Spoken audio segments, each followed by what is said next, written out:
ॐ श्रीगुरुभ्यो नमः। हरिः ॐ। शुक्लाम्बरधरम् विष्णुम् शशिवर्णम् चतुर्भुजम् प्रसन्नवदनम् ध्यायेत् सर्वविघ्नोपशान्तये।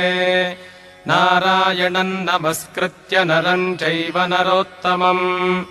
देवीम् सरस्वतीम् व्यासम् ततो जयमुदीरयेत्। व्यासम् वसिष्ठनप्तारम् शक्तेः पौत्रमकल्मषम्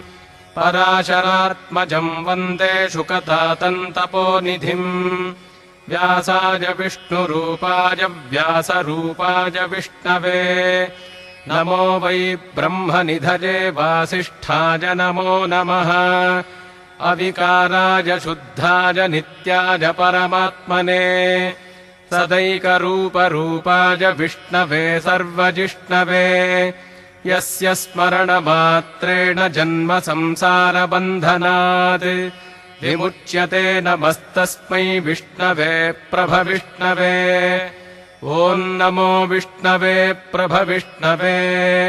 श्रीवैशम्पायन उवाच श्रुत्वा धर्मानशेषेण पावनानि च सर्वशः युधिष्ठिरः शान्तनवम् पुनरेवाभ्यभाषत। श्रीयुधिष्ठिर उवाच किमेकम् दैवतल्लोके किम् वाप्येकम् परागणम्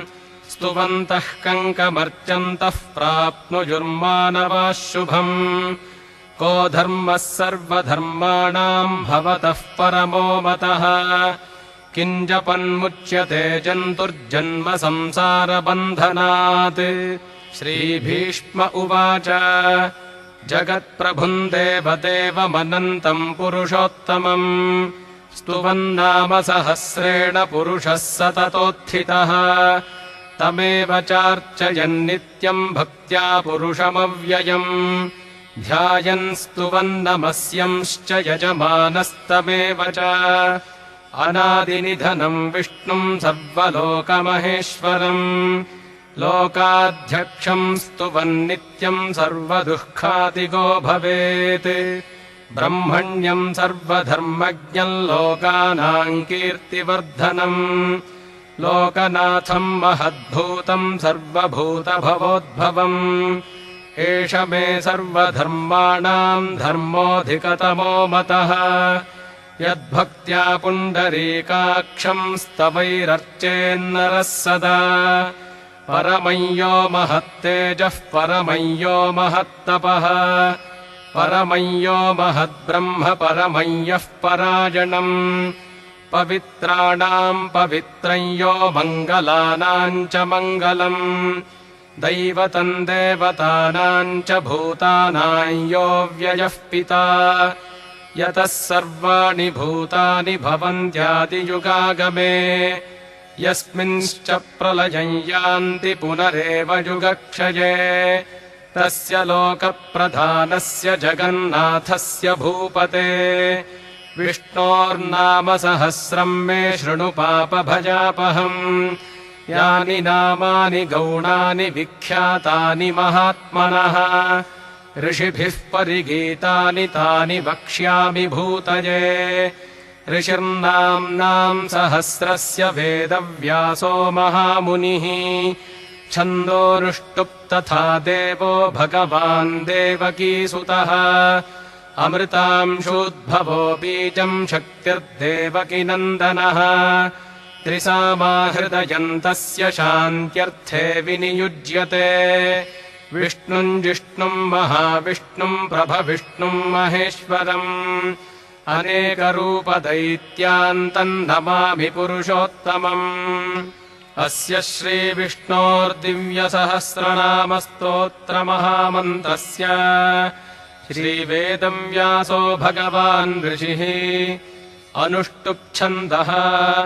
श्रीमहाविष्णुः परमात्मा श्रीमन्नारायणो देवता अमृतांशूद्भवो भानुरिति बीजम् देवकीनन्दनः सृष्टेति शक्तिः उद्भवः क्षोभणो देव इति परमो मन्त्रः शङ्खभृन्नन्दकी चक्रीति कीलकम् शार्ङ्गधन्वा गदाधर इत्यस्त्रम् रथाङ्गपाणिरक्षोभ्य इति नेत्रम् त्रिसामासामगः सामेति कवचम् आनन्दम् परब्रह्मेति योनिः ऋतुः सुदर्शनः काल इति दिग्बन्धः श्रीविश्वरूप इति ध्यानम् श्रीमहाविष्णुप्रीत्यर्थे सहस्रनामपारायणे विनियोगः ध्यानम् क्षीरोदन्वत्प्रदेशे शुचिमणिविलसत्सैकते मौक्तिकानाम् मालाक्लृप्तासनस्थस्फटिकमणिनिभैर्मौक्तिकैर्मण्डिताङ्गः शुभ्रैरभ्रैरदभ्रैरुपरि विरचितैर्मुक्तपीयूषवर्षैः आनन्दीनः पुनीयादरिनलिनगदा शङ्खपाणिर्मुकुन्दः भूः पादौ यस्य नाभिर्विगदसुरनिलश्चन्द्रसूर्यौ च नेत्रे कर्णावाशाः शिरोद्यौर्मुखमपि दहनो यस्य वासोजमब्धिः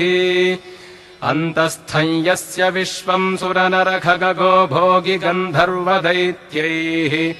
चित्रम् रम्यते तन्त्रिभुवनवपुषम् विष्णुमीशम् नमामि ॐ नमो भगवते वासुदेवाय शान्ताकारम् भुजगशयनम् पद्मनाभम् सुरेशम् विश्वाधारम् गगनसदृशम् मेघवर्णम् शुभाङ्गम् लक्ष्मीकान्तम् कमलनयनम् योगिहृद्ध्यानगम्यम् वन्दे विष्णुम् भवभजहरम् सर्वलोकैकनाथम् मेघश्यामम् पीतकौशेजवासम् श्रीवत्साङ्गम् कौस्तुभोद्भासिताङ्गम् पुण्योपेतम् पुण्डरीकागताक्षम् विष्णुम् वन्दे सर्वलोकैकनाथम् नमः समस्तभूतानामादिभूताय भूभृते अनेकरूपरूपाय विष्णवे प्रभविष्णवे सशङ्खचक्रम् सकिरीटकुण्डलम् सपीतवस्त्रम् सरसीरुहेक्षणम् सहारवक्षस्थलशोभिकौस्तुभम् नमामि विष्णुम् शिरसा चतुर्भुजम् छायायाम् पारिजातस्य हेमसिंहासनोपरि आसीनमम्बुदश्याममाजताक्षमलङ्कृतम् चन्द्राननम् चतुर्बाहुम् श्रीवत्साङ्कितवक्षसम् रुक्मिणी सत्यभामाभ्याम् सहितम् कृष्णमाश्रजे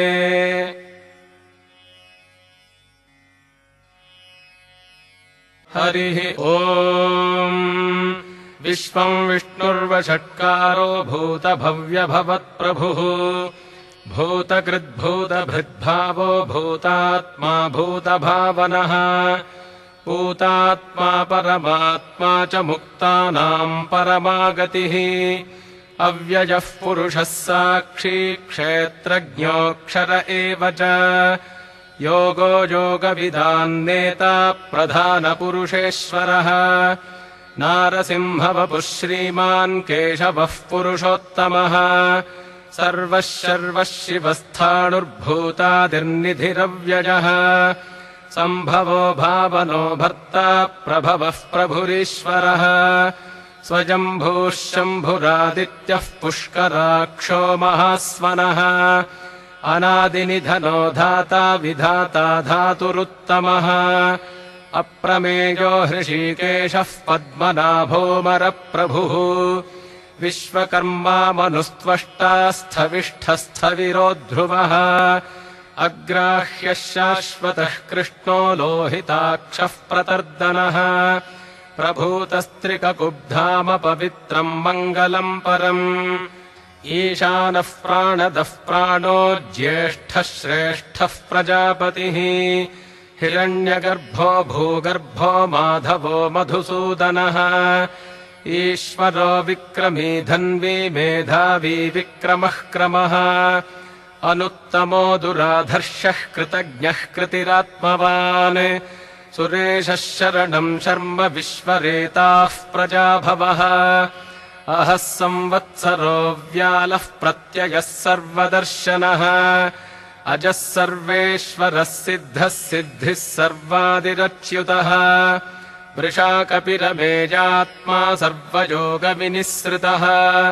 वसुर्वसुमनः सत्यः समात्मा संमितः समः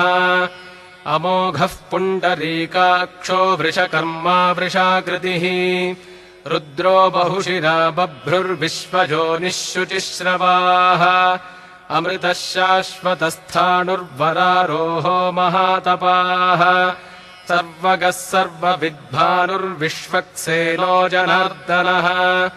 वेदो वेदविदव्यङ्गो वेदाङ्गो वेदवित्कविः लोकाध्यक्षः सुराध्यक्षो धर्माध्यक्षः कृताकृतः चतुरात्मा चतुर्व्यूहश्चतुर्दंष्ट्रश्चतुर्भुजः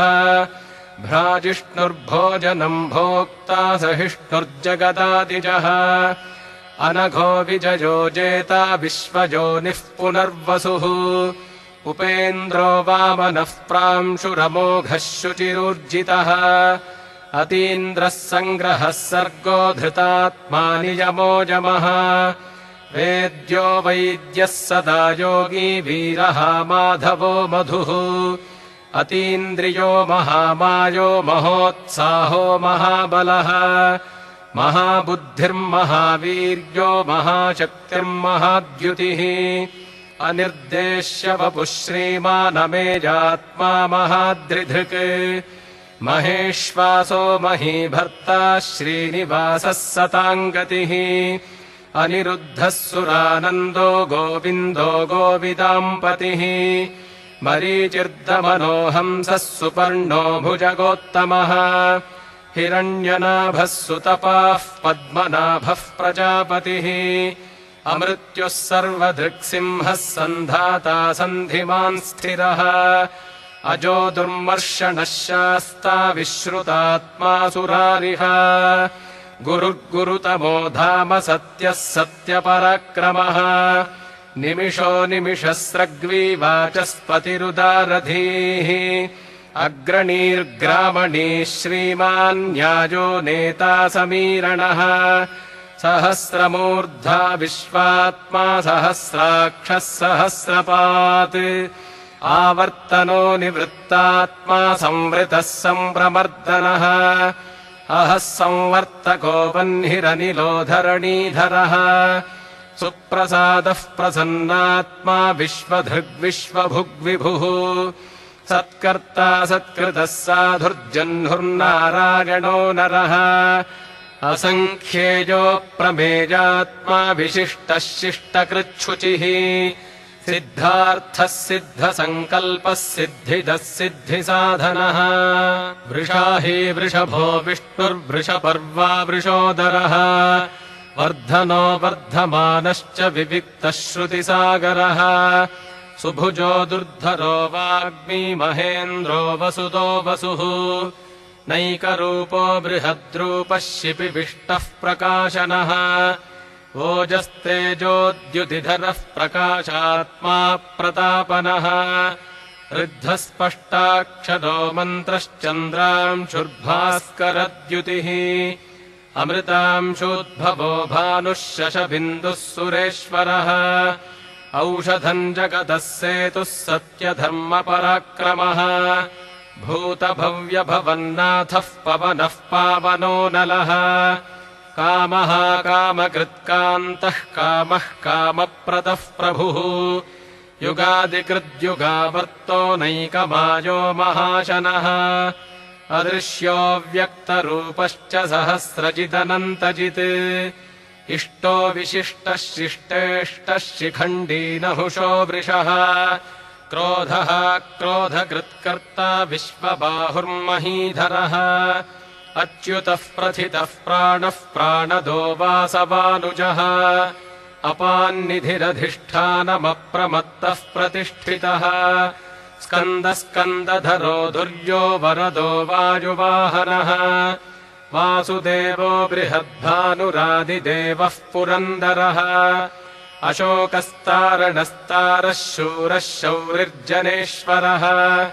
अनुकूलः शतावर्तः पद्मी पद्मनिभेक्षणः पद्मनाभोरविन्दाक्षः पद्मगर्भः शरीरभृत् महर्धिर्वृद्धो वृद्धात्मा महाक्षो गरुडध्वजः अतुलः शरभो भीमः समयज्ञो हविर्हरिः सर्वलक्षणलक्षण्यो लक्ष्मीवान् समितिञ्जयः विक्षरो रोहितो मार्गो हेतुर्दामोदरः सहः महीधरो महाभागो वेगवानमिताशनः उद्भवः क्षोभणो देवः श्रीगर्भः परमेश्वरः करणम् कारणम् कर्ता विकर्ता गहनो गुहः व्यवसायो व्यवस्थानः संस्थानस्थानतो ध्रुवः परर्धिः परमस्पष्टस्तुष्टः पुष्टः शुभेक्षणः रामो विरामो विरजो मार्गो नेयो नयो नयः वीरः शक्तिमताम् श्रेष्ठो धर्मो धर्मविदुत्तमः वैकुण्ठः पुरुषः प्राणः प्राणदः प्रणवः पृथुः हिरण्यगर्भः शत्रुघ्नो व्याप्तो वायुरधोक्षजः ऋतुः सुदर्शनः कालः परमेष्ठी परिग्रहः उग्रः संवत्सरो दक्षो विश्रामो विश्वदक्षिणः विस्तारस्थावरस्थाणुः प्रमाणम् बीजमव्ययम् अर्थोऽनर्थो महाकोशो महाभोगो महाधनः अनिर्विण्णस्थविष्ठो भूर्धर्मयूपो महामखः नक्षत्रनेमिर्नक्षत्री क्षमः क्षामः समीहनः यज्ञ इज्यो महेज्यश्च क्रतुः सत्रम् सताम् गतिः सर्वदर्शी विमुक्तात्मा सर्वज्ञो ज्ञानमुत्तमम् सुव्रतः सुमुखः सूक्ष्मः सुघोषः सुखदः सुहृत् मनोहरो जितक्रोधो वीरबाहुर्विदारणः स्वापनस्ववशो व्यापी नैकात्मानैककर्मकृत् वत्सरो वत्सलो वत्सी रत्नगर्भो धनेश्वरः धर्मगुब्धर्मकृद्धर्मी सदसत्क्षरमक्षरम् अविज्ञाता सहस्रांशुर्विधाता कृतलक्षणः गभस्तिनेमिः सत्त्वस्थः सिंहो भूतमहेश्वरः आदिदेवो महादेवो देवेशो देवभृद्गुरुः उत्तरो गोपतिर्गोप्ता ज्ञानगम्यः पुरातनः शरीरभूतभृद्भोक्ता कपीन्द्रो भूरि दक्षिणः सोमपोमृतपः सोमः पुरुजित्पुरुसत्तमः विनयो जयः सत्यसन्धो दाशार्हः सात्वताम्पतिः जीवो विनगिता साक्षी मुकुन्दोमितविक्रमः अम्भोनिधिरनन्तात्मा महोदधिशयोऽन्तकः अजो महार्हः स्वाभाव्यो जितामित्रः प्रमोदनः आनन्दो नन्दनो नन्दः सत्यधर्मात्रिविक्रमः महर्षिः कपिलाचार्यः कृतज्ञो मेदिनीपतिः त्रिपदस्त्रिदशाध्यक्षो महाशृङ्गः कृतान्तकृत् महावराहो गोविन्दः सुषेणः कनकाङ्गदी गुह्यो गभीरो गहनो गुप्तश्चक्रगदाधरः वेधास्वाङ्गोजितः कृष्णो दृढः सङ्कर्षणोच्युतः वरुणो वारुणो वृक्षः पुष्कराक्षो महामनाः भगवान् भगः नन्दी वनमाली हलायुधः आदित्यो ज्योतिरादित्यः सहिष्णुर्गतिसत्तमः सुधन्वाखण्डपरशुर्दारुणो द्रविणप्रदः दिवस्पृक्सर्वदृग्व्यासो वाचस्पतिरजो निजः त्रिसामासामगः सामनिर्वाणम् भेषजम् भिषक् सन्न्यासकृच्छमः शान्तो निष्ठा शान्तिः परायणम् शुभाङ्गः शान्तिदः स्रष्टा कुमुदः कुवलेशजः गोहितो गोपतिर्गोप्ता वृषभाक्षो वृषप्रियः अनिवर्ती निवृत्तात्मा सङ्क्षेप्ता क्षेमकृच्छिवः श्रीवत्सवक्षः श्रीवासः श्रीपतिः श्रीमताम् वरः श्रीदः श्रीशः श्रीनिवासः श्रीनिधिः श्रीविभावनः श्रीधरः श्रीकरः श्रेयः श्रीमान् लोकत्रयाश्रयः स्वक्षस्वङ्गः शतानन्दो नन्दिर्ज्योतिर्गणेश्वरः विजितात्मा विधेयात्मा सत्कीर्तिश्छिन्नसंशयः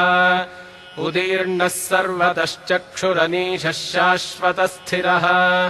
भूषयो भूषणो भूतिर्विशोकः शोकनाशनः अर्चिष्मानर्चितः कुम्भो विशुद्धात्मा विशोधनः अनिरुद्धो प्रतिरथः प्रद्युम्नोमितविक्रमः कालनेमिनिः वीरः शौरिः शूरजनेश्वरः त्रिलोकात्मा त्रिलोकेशः केशवः केशिहा हरिः कामदेवः कामपालः कामीकान्तः कृतागमः अनिर्देश्य वपुर्विष्णुर्वीरोऽनन्तो धनञ्जयः ब्रह्मण्यो ब्रह्मकृद्ब्रह्म ब्रह्म ब्रह्मविवर्धनः ब्रह्मविद्ब्राह्मणो ब्रह्मी ब्रह्मज्ञो ब्राह्मणप्रियः महाक्रमो महाकर्मा महातेजा महोरगः महाक्रतुर्महायज्वा महायज्ञो महाहविः स्तव्यस्तव प्रियस्तोत्रम् स्तुतिस्तोतारणप्रियः पूर्णः पूरजिता पुण्यः पुण्यकीर्तिरनामयः मनोजवस्तीर्थकरो वसुरेता वसुप्रदः वसुप्रदो वासुदेवो वसुर्वसुमनाहविः सद्गतिः सत्कृतिः सत्ता सद्भूतिः सत्परायणः शूरसेनो यदुश्रेष्ठः सन्निवासः सुजामुनः भूतावासो वासुदेवः सर्वासु निलयो नलः दर्पः दर्पदो दृप्तो दुर्धरोऽथा पराजितः विश्वमूर्तिर्महामूर्तिर्दीप्तमूर्तिरमूर्तिमान् अनेकमूर्तिरव्यक्तः शतमूर्तिः शताननः एकोनैकः स वः कः किम् यत्तत्पदमनुत्तमम् लोकबन्धुर्लोकनाथो माधवो भक्तवत्सलः सुवर्णवर्णो हेमाङ्गो वराङ्गश्चन्दनाङ्गदी वीरः विषमः शून्यो घृताशीरचलश्चलः अमानी मानदो मान्यो लोकस्वामी त्रिलोकधृत् सुमेधा मेधजो धन्यः सत्यमेधाधराधरः तेजो वृषोद्युतिधरः सर्वशस्त्रभृतांवरः प्रग्रहो निग्रहो व्यग्रो नैकशृङ्गो गदाग्रजः चतुर्मूर्तिश्चतुर्बाहुश्चतुर्व्यूहश्चतुर्गतिः चतुरात्मा चतुर्भावश्चतुर्वेदविदेकपात् समावर्तो निवृत्तात्मा दुर्जयो दुरतिक्रमः दुर्लभो दुर्गमो दुर्गो दुरावासो दुरारिः शुभाङ्गो लोकसारङ्गः सुतन्तुस्तन्तुवर्धनः इन्द्रकर्मा महाकर्मा कृतकर्मा कृतागमः उद्भवः सुन्दरः सुन्दो रत्ननाभः सुलोचनः अर्को वाजसनः शृङ्गी जयन्तः सर्वविजयी सुवर्णबिन्दुरक्षोभ्यः सर्ववागीश्वरेश्वरः महाह्रदो महागर्तो महाभूतो महानिधिः कुमुदः कुन्दरः कुन्दः पर्जन्यः पावनोऽनिलः अमृतांशोऽमृतवपुः सर्वज्ञः सर्वतोमुखः सुलभः सुव्रतः सिद्धः शत्रुजिच्छत्रुतापनः न्यग्रोधो दुम्बरोऽश्वत्थश्चाणूरान्ध्रनिषूदनः सहस्रार्चिः सप्तजिह्वः सप्तैधाः सप्तवाहनः अमूर्तिरनघोचिन्त्यो भजकृद्भजनाशनः अनिर्बृहत्कृशस्थूलो गुणभृन्निर्गुणो महान् अधृतस्वधृतस्वास्यः प्राग्वंशो वंशवर्धनः भारभृत्कथितो योगी योगीशः सर्वकामदः आश्रमश्रमणः क्षामः सुपर्णो वायुवाहनः धनुर्धरो धनुर्वेदो दण्डो दमयिता दमः अपराजितः सर्वसहो नियन्ता निजमोजमः सत्त्ववान् सात्विकः सत्यः सत्यधर्मपरायणः अभिप्रायः प्रियार्होर्हः प्रियकृत्प्रीतिवर्धनः विहाय स गतिर्ज्योतिः सुरुचिर्हुतभुग्विभुः रविर्विरोचनः सूर्यः सविता रविलोचनः अनन्तो हुतभुग्भोक्ता सुखदो नैकजोऽग्रजः अनिर्विण्णः सदामर्षि लोकाधिष्ठानमद्भुतः सनात्सनातनतमः कपिलः कपिरव्ययः स्वस्तिदः स्वस्तिकृस्वस्ति स्वस्ति भुक्स्वस्ति दक्षिणः अरौद्रः कुण्डलीचक्रे विक्रम्योर्जितशासनः शब्दादिगः शब्दसः शिशिरः शर्वरीकरः अक्रूरः पेशलो दक्षो दक्षिणः क्षमिणाम् वरः विद्वत्तमो वीतभजः पुण्यश्रवणकीर्तनः उत्तारणो दुष्कृतिः पुण्यो दुःस्वप्ननाशनः वीरः रक्षणः सन्तो जीवनः पर्यवस्थितः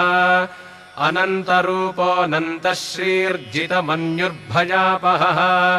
चतुरश्रो गभीरात्मा विदिशो व्यादिशो दिशः अनादिर्भूर्भुवो लक्ष्मीः सुवीरो रुचिराङ्गदः जननो जनजन्मादिर्भीमो भीमपराक्रमः आधारनिलयो धाता पुष्पहासः प्रजागरः ऊर्ध्वगः सत्पथाचारः प्राणदः प्रणवः पणः प्रमाणम् प्राणनिलयः प्राणभृत्प्राणजीवनः तत्त्वम् तत्त्वविदेकात्मा जन्म मृत्युचरातिगः भूर्भुवः स्वस्तरुस्तारः सविता प्रपितामहः यज्ञो यज्ञपतिर्यज्वा यज्ञाङ्गो यज्ञवाहनः यज्ञभृद्यज्ञकृद्यज्ञी यज्ञभुग्यज्ञसाधनः यज्ञान्तकृद्यज्ञगुह्यमन्नमन्नाद एव च आत्मयोनिः स्वयम् जातो वैखानः सामगाजनः देवकीनन्दनः स्रष्टा क्षितीशः पापनाशनः शङ्खभृन्नन्दकी चक्रीशार्ङ्गधन्वा गदाधरः रथाङ्गपाणिरक्षोभ्यः सर्वप्रहरणायुधः सर्वप्रहरणायुध ॐ नम इति वनमाली गदीशार्ङ्गी शङ्खी चक्री च नन्दकी श्रीमान्नारायणो विष्णुर्वासुदेवोऽभिरक्षतु वनमाली गदीशार्ङ्गी शङ्खी चक्री च नन्दकी श्रीमान्नारायणो विष्णुर्वासुदेवोऽभिरक्षतु वनमाली गदीशार्ङ्गी शङ्खी चक्री च नन्दकी श्रीमान्नारायणो विष्णुर्वासुदेवोऽभिरक्षतु ॐ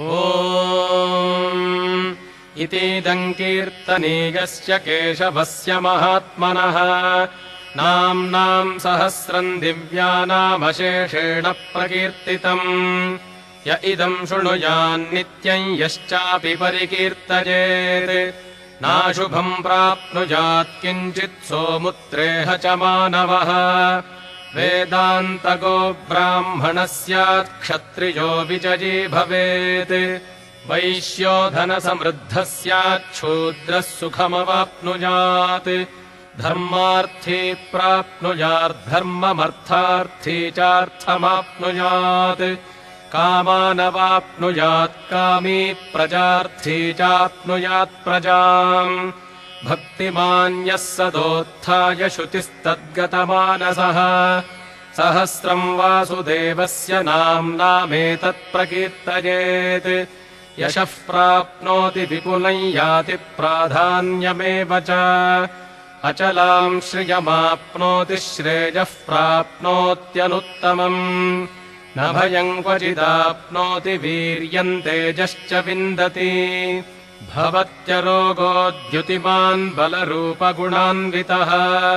रोगार्तो मुच्यते रोगाद्बद्धो मुच्येत बन्धनात् भयान्मुच्येत भीतस्तु मुच्येतापन्न आपदः दुर्गाण्यतितरत्याशु पुरुषः पुरुषोत्तमम् स्तुवन्नाम सहस्रेण नित्यम् भक्तिसमन्वितः वासुदेवाश्रयो मर्त्यो वासुदेवपरायणः सर्वपापविशुद्धात्मा याति ब्रह्म सनातनम् न वासुदेवभक्तानामशुभम् विद्यते क्वचित्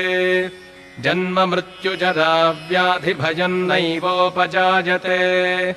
इमम् स्तवमधीजानः श्रद्धा भक्तिसमन्वितः युज्येतात्मसुखक्षान्तिः श्रीधृतिस्मृतिकीर्तिभिः न क्रोधो न च मात्सर्यन्न लोभो नाशुभामतिः भवन्ति कृतपुण्यानाम् भक्तानाम् पुरुषोत्तमे यौ स चन्द्रार्कनक्षत्राखन्दिशो भूर्महोदधिः वासुदेवस्य वीर्येण विधृतानि महात्मनः ससुरासुरगन्धर्वम् स यक्षोरगराक्षसम् जगद्वशे वर्ततेदम् कृष्णस्य सचराचरम् इन्द्रियाणि मनो बुद्धिः सत्त्वम् तेजोबलम् धृतिः वासुदेवात्मकान्याहुः क्षेत्रम् क्षेत्रज्ञ एव च सर्वागमानामाचारः प्रथमम् परिकल्पते आचारप्रभवो धर्मो धर्मस्य प्रभुरच्युतः ऋषयः पितरो देवा महाभूतानि धातवः जङ्गमाजङ्गमम् चेदम् जगन्नारायणोद्भवम् योगो ज्ञानम् तथा साङ्ख्यम् विद्याः शिल्पादिकर्म च वेदाः शास्त्राणि विज्ञानमेतत्सर्वम् जनार्दनात् एको विष्णुर्महद्भूतम् पृथग्भूतान्यनेकशः त्रीन् लोकान् व्याप्य भूतात्मा भुङ्क्ते विश्वभुगव्ययः इमम् स्तवम् भगवतो विष्णोर्व्यासेन कीर्तितम् पठेद्य इच्छेत् पुरुषः श्रेयः प्राप्तुम् सुखानि च विश्वेश्वरमजम् देवम् जगतः प्रभुरव्ययम् भजन्ति ये पुष्कराक्षम् न ते यान्ति पराभवम् न ते यान्ति पराभवमोन्नम इति अर्जुन उवाच पद्मपत्रविशालाक्ष पद्मनाभसुरोत्तमा भक्तानामनुरक्तानाम् त्राता भव जनार्दन श्रीभगवानुवाच यो मान्नाम सहस्रेण स्तोतुमिच्छति पाण्डव सोऽहमेकेन श्लोकेन स्तुत एव न संशयः स्तुत एव न संशय ओन्नम इति व्यास उवाच वासनाद्वासुदेवस्य वासितम् भुवनत्रयम् सर्वभूतनिवासोऽसि वासुदेव नमोऽस्तु ते श्रीवासुदेव नमोऽस्तु त ओन्नम इति पार्वत्युवाच केनोपायेन लघुना विष्णोर्नाम सहस्रकम् पठ्यते पण्डितैर्नित्यम् श्रोतुमिच्छाम्यहम् प्रभो ईश्वर उवाच श्रीराम राम रामेति रमे रामे मनोरमे सहस्रनाम तत्तुल्यम् राम नाम वरानने श्रीराम राम रामेति रमे रामे मनोरमे सहस्रनाम तत्तुल्यम् राम नाम वरानने श्रीराम राम रामेति रमे रामे मनोरमे सहस्रनाम तत्तुल्यम् राम नाम वरानने श्रीराम नाम वरानन ओन्नम इति ब्रह्मोवाच नमोऽस्त्वनन्ताय सहस्रमूर्तये सहस्रपादाक्षिशिरोरुबाहवे सहस्रनाम्ने पुरुषाय शाश्वते सहस्रकोटियुगधारिणे नमः सहस्रकोटियुगधारिणे नम ओन्नम इति सञ्जय उवाच यत्र योगेश्वरः कृष्णो यत्र पार्थो धनुर्धरः तत्र श्रीर्विजयो भूतिर्ध्रुवा नीतिर्मतिर्मम श्रीभगवानुवाच अनन्याश्चिन्तयन्तो माम् ये जनाः पर्युपासते तेषाम् नित्याभियुक्तानाम् योगक्षेमम् वहाम्यहम् परित्राणाय साधूनाम् विनाशाय च दुष्कृताम् धर्मसंस्थापनार्थाय सम्भवामि युगे युगे आर्ता विषण्णाः शिथिलाश्च भीता घोरेषु च व्याधिषु वर्तमानाः सङ्कीर्त्य नारायणशब्दमात्रम् विमुक्तदुःखाः सुखिनो भवन्तु कायेन वाचा मनसेन्द्रियैर्वा बुद्ध्यात्मना वा प्रकृते स्वभावात् करोमि यद्यः सकलम् परस्मै नारायणायेति समर्पयामि ॐ शान्तिः शान्तिः शान्तिः।